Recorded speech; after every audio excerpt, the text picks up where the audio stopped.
ऐसे ही चल दिए। आज पूजन के वस्त्र में गए, देखा तो पिता की दशा, पिता कुछ बोलते नहीं, पिताजी को वंदन किया, हृदय से लगाया और गंगा यमुना बहने लग गई। और राम जी ने कहा, पिता चार चार पुत्रों के रहते पिता के आंख में आंसू, तो हमको सोचना चाहिए हम पुत्र कैसे हैं। पिता के आंख में कभी आंसू नहीं, पिता उदास ना हो जाए हमारे जीवन के रहते हुए। और राम जी ने जब देखा कैकेयी अम्मा खड़ी हुई है सामने, तो गलों अपने हाथों का ही मंगल हार पहनाकर हृदय से लिपट गए। माँ है तो फिर चिंता की क्या बात है। बड़े भाव से माता कैकेयी महारानी से कहा, माता जी मोहि कहु मातु तात दुख कारण, मोहि कहु मातु तात दुख कारण, करहु कहूँ सोई करहु निवारण।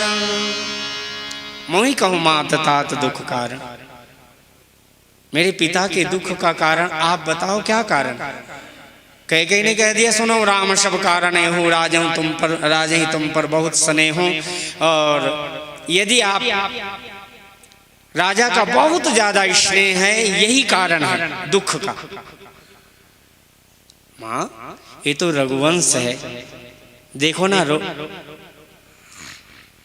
हरिश्चंद्र ने रोहित के लिए कितना कहा कि ये बलु पशु बालक अभी इतना छोटा है, थोड़ा बड़ा हो जाने दो, बाद में बलि में ले जाना, फिर और बड़ा हो जाए और बड़ा हो जाए। और हरिश्चंद्र ने सत्य की रक्षा करने के लिए पत्नी और बच्चे को भी, और स्वयं भी काशी में जाकर के बिक गए। देखो तो आज राम जी से कहा कि स्नेह तो स्वाभाविक सहज करुणा होती ही है, वात्सल्य होता है पिता का, आप क्या कारण है, मेरे को दुख बताओ। उन्होंने कहा, राम मैंने जो अच्छा लगा वो वरदान मांगा, इसलिए उस कारण से राजा आपके पिता को दुख हो रहा है। तुम यदि वन में जाओ तो तुम्हारे पिता का वचन दिया हुआ। बड़े राम जी प्रसन्न हो गए। 3 चौपाइयों की बात कहें और संक्षिप्त में आगे चलते हैं। भगवान राम जी ने कहा,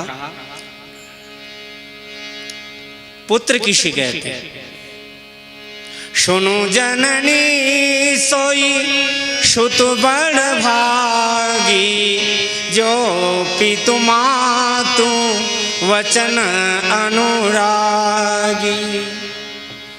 सुनो जननी सोई सुत बड़ भागी, वह पुत्र हे जननी बड़भागी है जो माता पिता के वचन का अनुरागी हो। और तनय मातु पितु तोषनिहारा, दुर्लभ जननी सकल संसार। सारे संसार में माता पिता को जो अपने पुत्र के आचरण से संतोष हो जाए, तनय मातु पितु तोष निहारा, दुर्लभ जननी सकल संसारा। माँ भी दुर्लभ है ऐसी, और पुत्र भी ऐसा दुर्लभ है।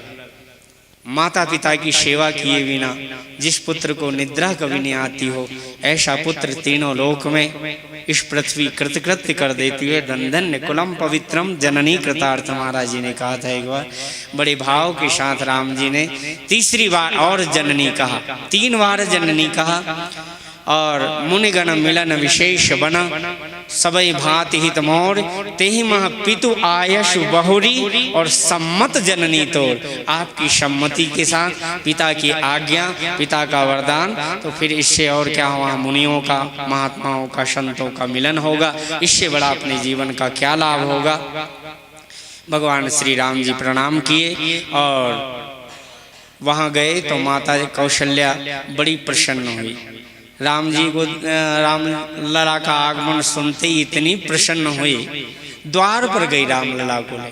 14 दिनों से सोई नहीं थी, उनके गहने बना रही थी, उनके वस्त्र अपने हाथ से बना रही थी, पकवान बना रही थी, मंगल साज सजा रही थी, राज्याभिषेक का युवराज बनाना है।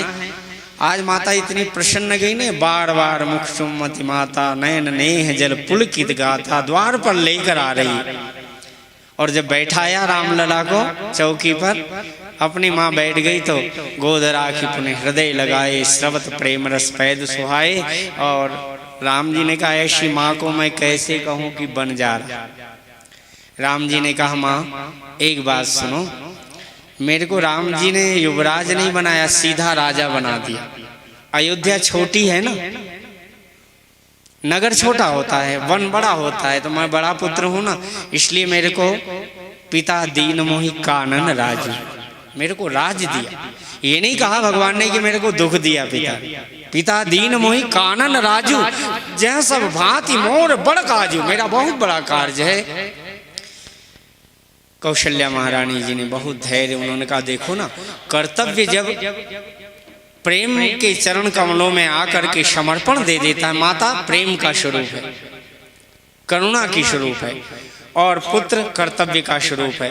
पुत्र जब माँ के चरणों में समर्पण दे देता है तो माँ कर्तव्य को झुकने नहीं देती है, कर्तव्य को प्रेम के साथ में अपनी शक्ति दे करके उसको महान बना